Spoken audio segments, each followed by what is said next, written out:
Hello and welcome. My name is Justin Phillips. This is my FIU Computer Science Capstone Senior Project sponsored by Ultimate Software. It's called Test Case Management and Automation.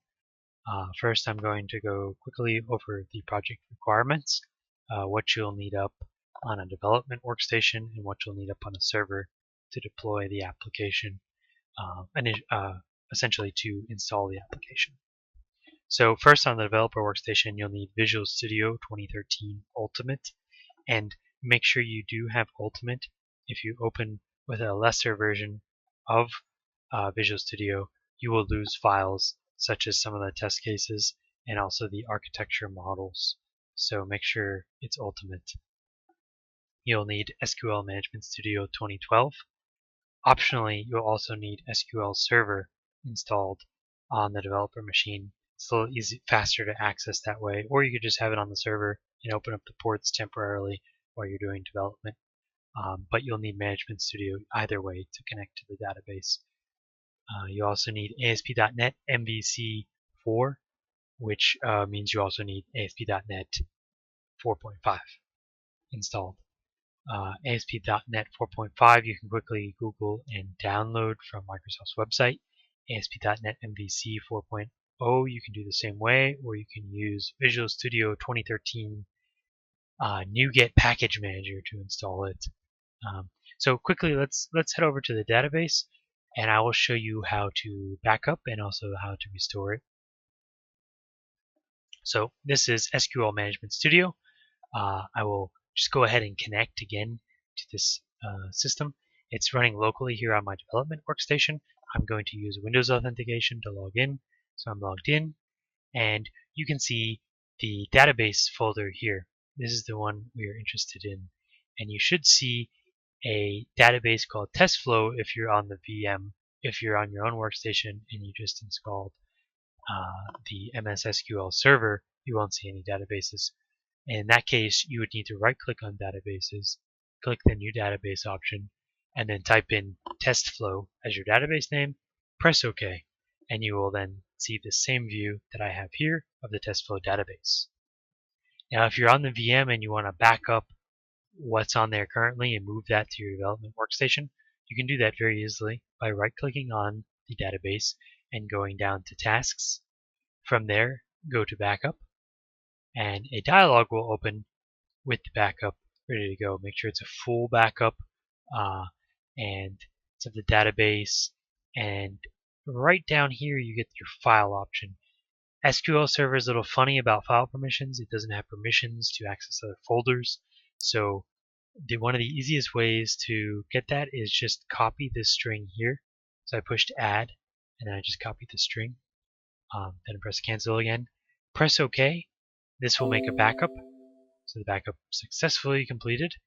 I can then open a Windows Explorer and Control V, paste the backup location, and voila, I see the backup.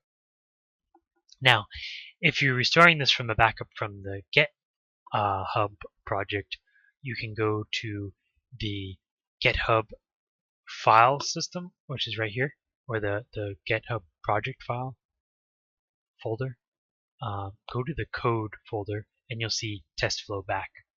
So this is the latest backup of the system from where we left off with the development. So if you copy and paste that to the directory we were just in, this backup directory under MS SQL Server, you'll have permission to access this directory from MS SQL and restore from there. So to restore the database, right-click on the database, go to Tasks again, but this time go to Restore and Restore Database. Here we can give the option to restore the database from a device, which we want to restore it from the filing system, so we need to add it. And you will see that backup I just made is still there. If I double click on it and then press OK for this dialog, you'll see everything come up here. I would verify this backup, so press this option, and then up here it'll tell you it verified successfully. And then you're going to want to go to the options section, click the overwrite, and also click the close existing connections. So make sure these two are checked. That way you don't have any problems. Sometimes it likes to throw errors if you don't have those two checked. You just press OK. Eventually it'll come up and say the database restore was successful. At that point in time, when you expand the database and you expand the tables, you will see all the tables currently in the database. Okay, so now next you need to ensure that users can be authenticated through SQL and not just Windows authentication like I used to initially connect to the server. So you're going to need to go to the server, right click, go down to properties, go to security, and ensure that this radio button here is selected, SQL Server and Windows Authentication Mode. This way you can create logins that don't use the Windows security, and you can pass them back and forth between the VM and the dev workstation, so you have less configuration to do. To make one of these users, go back to the database, open the Securities tab, and then open the Logins tab. From the Logins tab, press New Login, and make sure you have this SQL Server Authentication selected. You then type in the username and the password you want. Next, you'll go to Server Roles. Make sure that Public is selected because we don't want this to be an admin, since it's going to be outward facing or accessed by the outside. Next, you're going to go to User Mapping. Here you're going to want to select the test flow database, and then you're going to want to set up data reader and data writer permissions. Once all of this is done, go back to General, make sure your same options are selected there, and press the OK button. You'll now have a new user with permissions to access the database. And we also have the database backup. So if we go back to Visual Studio, and the project is running right now still, so if we just stop the project, and then we come here to the projects. So you have this solution called backend, and then you have multiple projects. The first is the model project. This has various artifacts used for modeling the system. And the next is the code generation project, where the models get generated to, or they're stubbed versions. You have the data store, which is a library, the file store, which is a library, the test case model, which is a library, and the test flow manager, which is a library. The test flow manager is exposes a facade object which manages these other classes and their access. You would access that facade to the test flow project. This project is an MVC 4.0 project using Entity Framework and Web API. So if we expand that, we'll see many folders here. And I will get into these folders and the project structure in more detail later on in this video. But for now, we're just interested in the web config. So if we double click on the web config, you will see that there are two connection strings up here at the top. These connection strings need to be altered so that they connect to your SQL server for development. You don't have to worry about typing in something for the production server here or your demo server. You can change that in the deployment process. So first, the data source. The data source is the name of the MS SQL server. So we can get that easily from over here. It's right up here at the top.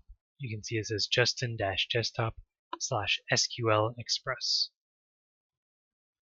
We go back over here, make sure that's the same. Then the user we just created will need to be put in place over here. I recommend a strong password for the production system or the demo VM that you'll be loading the project onto. But for the development project, these ports aren't open, so this password's fine. Also, you'll need to set the initial catalog. The same thing is done in the second connection string, but farther down. This is a very long string.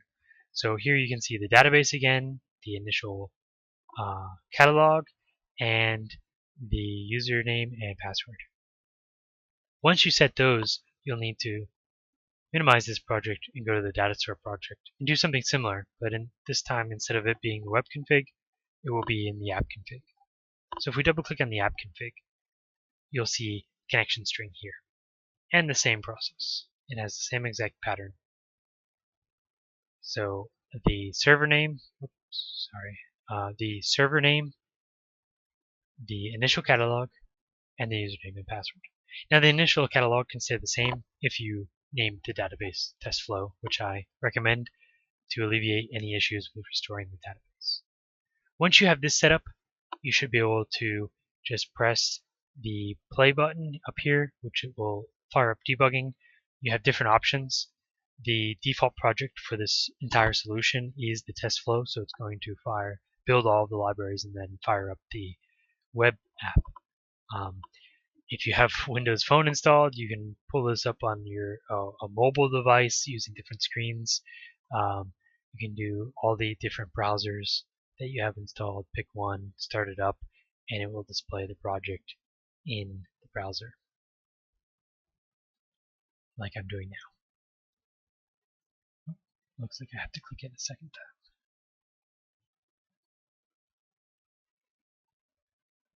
time. Okay, so here's the project. Now, you will not see this requesting projects initially if you have a blank database or your user has never been here. Notice the Windows authenticated user here, and there was just single sign-on happen there. So when you fire up the project, it's going to immediately grab your Windows identity and put that into a database. And then it's going to check if you have a collection. If you don't have any collections, it will immediately take you to the host configuration.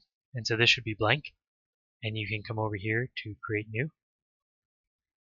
And you can type in a new Team Foundation server, URI, the name of it, and types is a manipulated on submit, so you don't have to worry about what you put in here. It will come out as whatever it needs to be. So if we go back to the list, you can see this one is 0. Once you do that, you can press back to workspace, and if there's any projects in this collection and you have access to them, they will come up here. At this point, you know that you've configured your own local database properly, the project properly, and there's connectivity to a Team Foundation server. So that's locally for this project. Let's go back to the Visual Studio and stop the debugger. So if you would like to deploy this on your remote server, it's very simple. All you need to do is right-click on the TestFlow project and go down to Publish. Once you're here at Publish, if you do not already have a publishing profile, you'll need to go to Profiles, and you'll need to create a new profile. So you can rename or remove that one. After creating a new profile, you'll hit Next, and you want to select the Publish method. Use Web Deploy Package. This will create a zip file with all the DLLs compiled for this project, which will be deployable on an ISS 7 or greater web server. You can specify the deployment directory, which I've had problems deploying directly to the project and solution folders, so I have the best success deploying to my desktop to just a folder there. And then you want the site name. This is just for management purposes. Next, you can go to Settings, make sure you have Release selected if you don't want to be running debug options. However, make sure you test the release before you publish it and that you're not just testing debug. You have here options for connection strings, so you can set up remote publishing connection strings if they differ from your connection strings for the database when you run it locally. And then the preview of what will happen. Once you click Publish, this will generate I'll click Publish. It will generate the zip file. So first it's going to build all of these DLLs. So there's quite a few files involved here.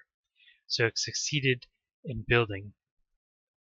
If I open a new directory, go to Desktop, and I go to Deploy, you'll see these new build right here. So you have a command prompt file, you have a README text file, you have XML manifest and configuration files, and the DLLs. So if we double click on this DLL file, you'll see again XML files and then the content. And it takes a while to drill down all the way to this. But basically it's a bin directory and it has all the DLLs in this project and all of the HTML things needed. Alright, so now what you would want to do if you're going to deploy this is set up a remote desktop connection to your remote deployment site, copy these files, and so I will open our remote desktop connection. This is a Windows 7 machine. I already have the database screen up here set up.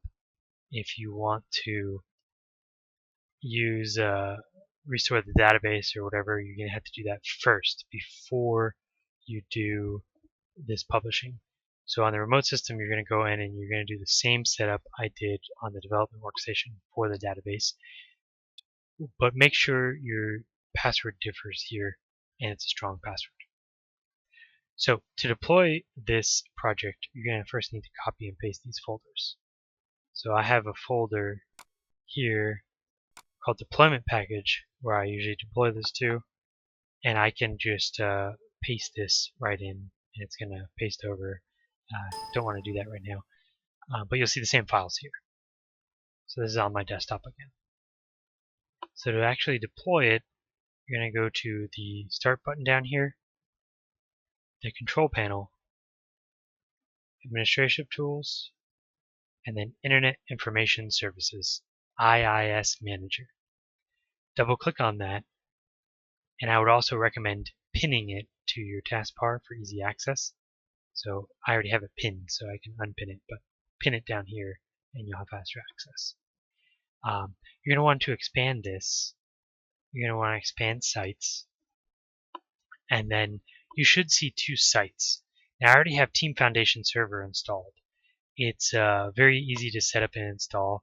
It's a free download from Microsoft. If you just Google Team Foundation Server 2013 installation, you can download the executable file.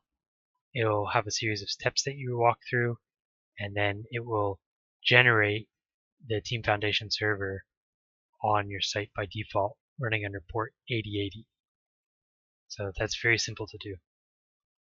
However, this other site will be here by default when IISS is installed.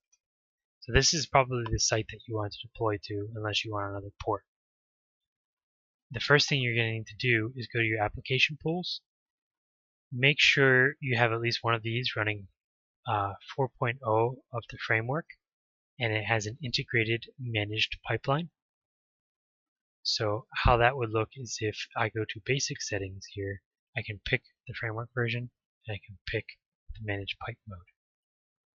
So make sure at least one of those is set up like that. If I then come over to and left click on the default website and I go to basic settings, I can select an app pool. So this one has 4.0 and the pipeline mode is integrated. The directory does not matter that's listed there. If I right click on this website and I go down to deploy, I can click the import application button. Now I just need to find the application path, which is under desktop and deployment package.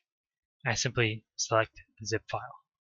Once I do this and I push next, it will find the website and grant all the proper permissions, find all the connection strings and parameters I need to set, and list them here. When I press next, those same connection strings that I saw before are here, but this time I can configure for a production system, so the production username and password in this here. One important step is that you remove this. So this is the route of your URL, and you want that blank. You want this at the root of the URL. If you press next, it will go ahead and begin installing the system with your configuration, which I don't want to do on my live site right now.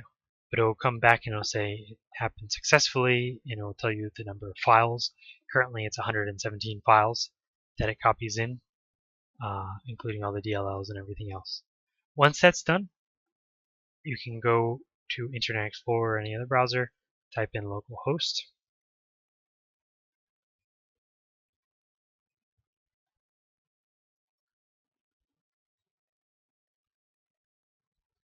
And okay, now I've never logged in with this user before, so that's why it brought me here to the test management hosts. I can create a new user, a new collection here, and after I create a new collection, it should be able to see the databases or the projects listed in that collection. So that's how you deploy the project to the web server or your live site, your demo site, whatever that is. One final note is when I right click here and you have this deploy, this is not here by default. You'll need to install Web Deploy 3.5. Again, that's another simple download. You Google Web Deploy 3.5. The first link will be a download link. Download the executable. Go through the install, which is clicking next 2 or 3 times, and then restart the machine. When you come back and you right click on the website, you'll see this deploy option. So it's very simple. If you don't have ISS installed and Team Foundation Server for some reason does not set it up for you, which it should, you can simply go to Control Panel to install it. If you go to Control Panel and then you go to Programs and Features, you can turn off and on Windows features.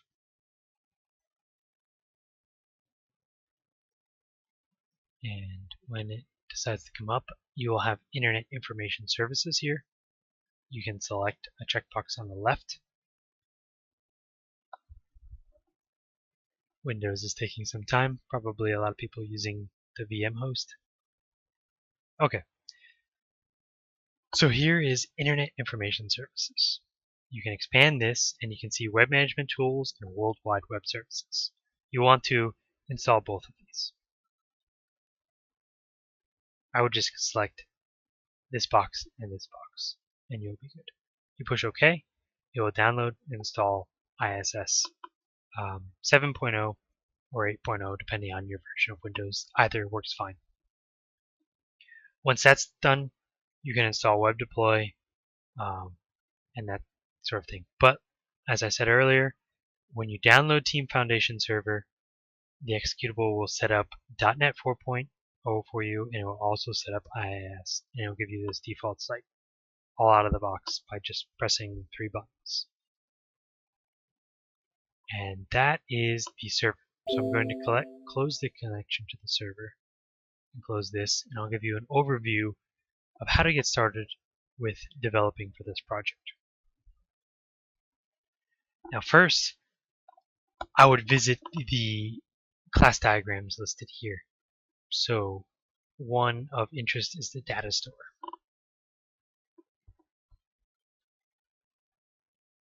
Oh, sorry. I moved the model. So the data store model is now under the data store.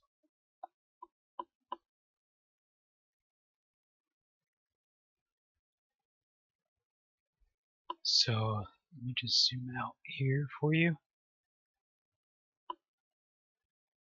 So there's quite a few classes here.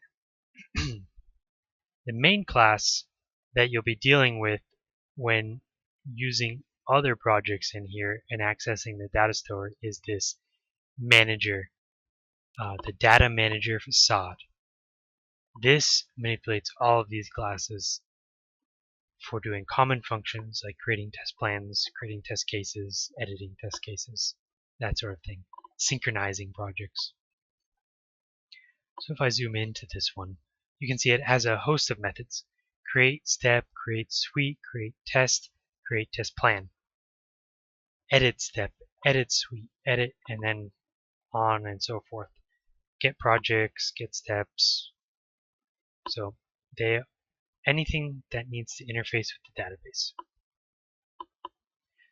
So how are these set up?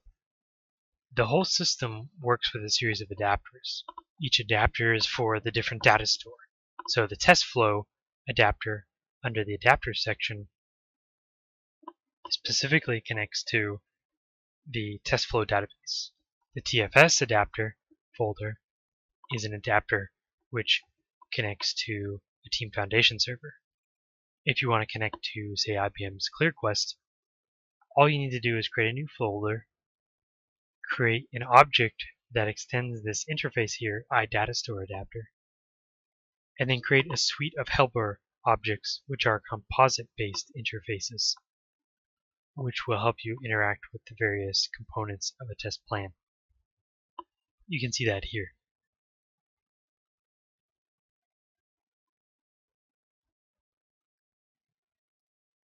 So we have a suite of composite interfaces here based off of the iTestItem composite, and this exposes create, edit, get, and get from parent. These are the atomic operations which are done on any test element currently supported by the system. So we have test case, suite, step, test plan, and project helpers. These realize the object type that this generic interface will inherit. We also have the iDataStore adapter, which exposes a set of properties which all adapters need. And these properties are these helpers which are exposed.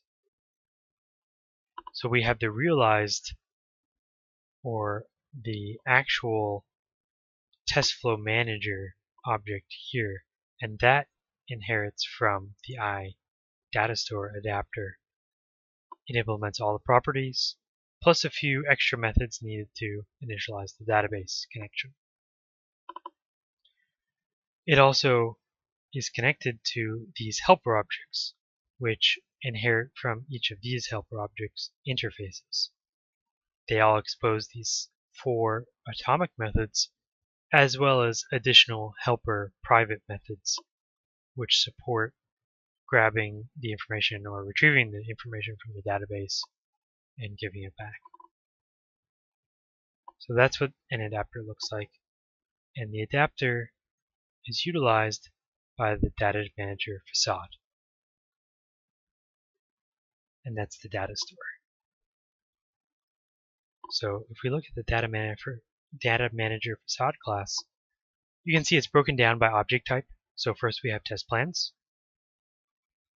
then we have suites, then we have test cases, then we have steps. So you can edit, create, and get all of the different types of elements of a test plan from the data store adapter or manager facade. It also has 3 constructors.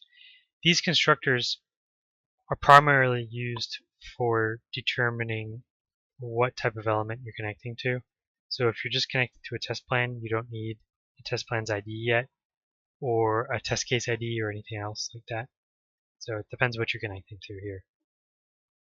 But looking at specifically the test flow adapter will give you a good sense of how the data flows in the project, how things are synchronized, and that sort of information.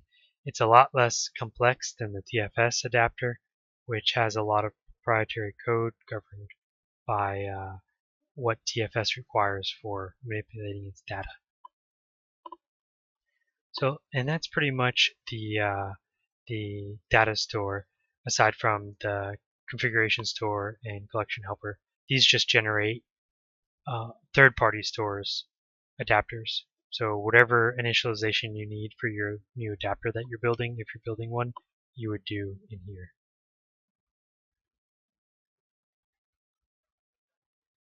Next we have the file store. This is unimplemented. We did not have the time in 3 months to also implement file uploads and storage on all the systems. So this is unimplemented. This is something, definitely a feature that could be implemented in the future. Now, the test case model. This realizes the data that's being synchronized between all the systems and shared everywhere. So this is used throughout the entire project, and these are just container classes, which contain test elements. They also have a series of interfaces, And the class diagram here will show you how these are used. So we have three interfaces here. Let me make this a little larger for you. We have three interfaces here. iTestItemBase, iUserInformation, and iTestBase. Now, if the base is utilized or inherited by all these objects, either through this tree structure or through just direct inheritance. Now, the test item base is simply an ID and a name. So that gives all of these a common parameters or properties of ID and name. Each of these realizes a test plan element. So you have collection, which is a connector object. It contains the host information for a test management system. You have a project, which is underneath a collection. You have test plans, which are underneath a project. Test suites, which are underneath a test plan. Test cases, which are underneath a test suite. And test steps, which are underneath test cases. The user information interface has created by, modified by, and date and timestamps. So if you want to add user interface objects and properties to something, you can use this one. The next one you have is iStepBase, and this one simply has result. So if you want to implement a tiered step or different types of steps, you could just realize this one and the iTestItemBase, and you will have a test step. So these objects are used throughout the project, like I said, to pass these test elements back and forth between projects, between libraries, between methods, to do operations on the data, to synchronize the data. This is the universal set of objects used for that. Finally, our last library project is the test flow manager. This is a facade object which simply exposes all the other libraries in an easy managed way to outside systems. So this has most of the methods from the data manager facade class under the data store, with the addition of some collection helpers for creating collections and manipulating collections. So finally, we have the last project, which is not a library. It's a MVC 4.0 based project. This project has quite a few references. All these DLLs are stored in the project, so you don't have to worry about finding them. Well, they're either in the project or in your GAC for .NET 4.5. The project layout is simply Angular views, which are composed of all of the composite elements of the Angular interface. App data, which currently does not have anything. App start, which contains your route information, bundle configuration, filter configuration, and web API configuration, initialization routines. This you probably will not have to play with unless you're doing something more advanced with routing than I'm currently doing. Next you have areas, which I'm not currently using. Content. Content hosts all of the user interface images and your CSS files. This includes Bootstrap, some font CSS things, and various other CSS for plugins and things like that. The main one of interest is main.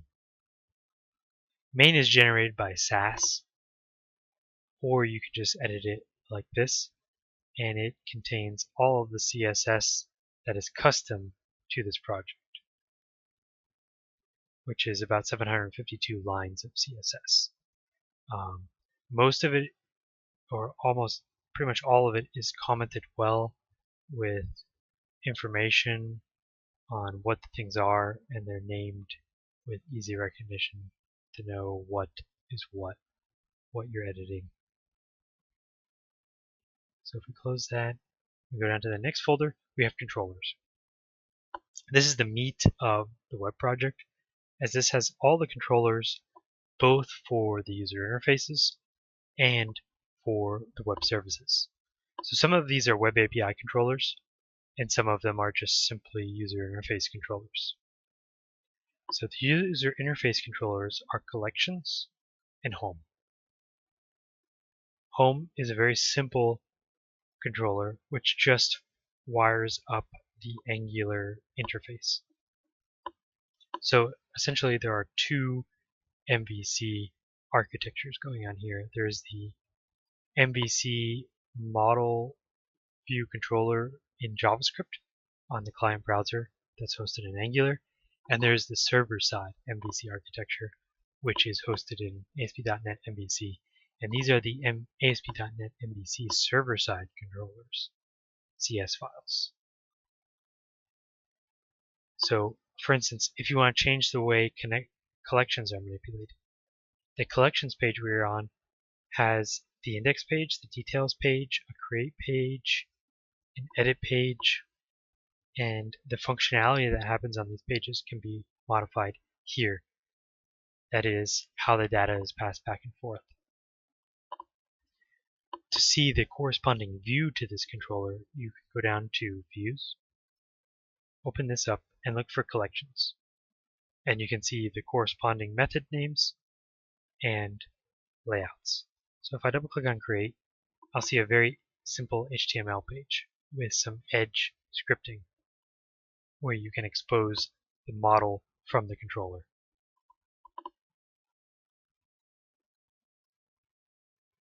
So under this Views, you also have Home. Home is just index, and this is the Angular initialization layout. So this has all of the Angular JavaScript files required, including the CSS files required.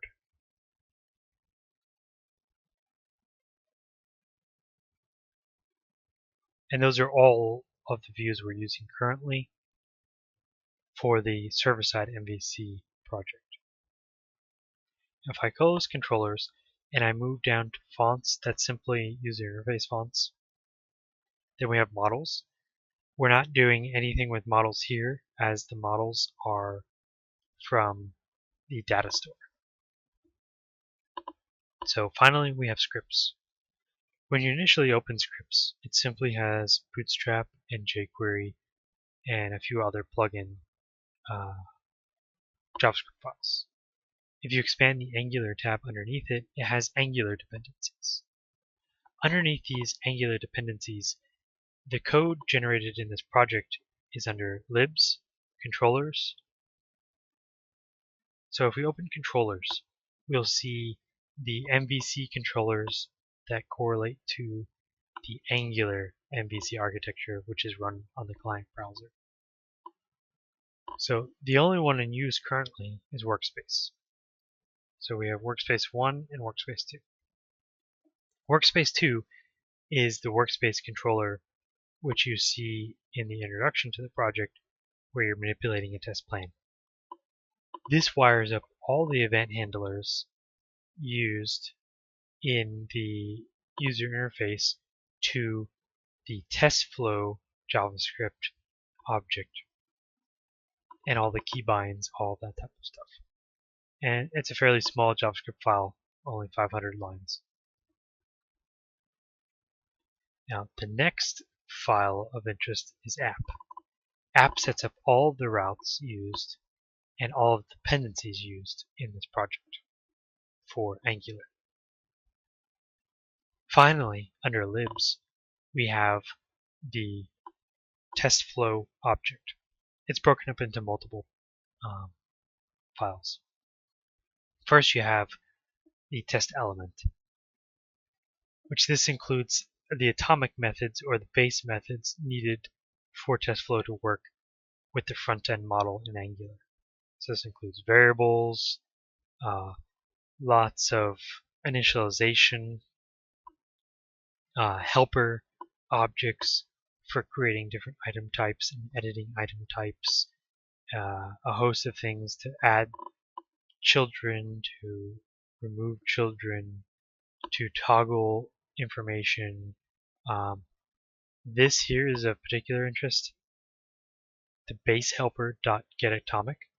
It returns your atomic element. So the base attributes of any test plan element.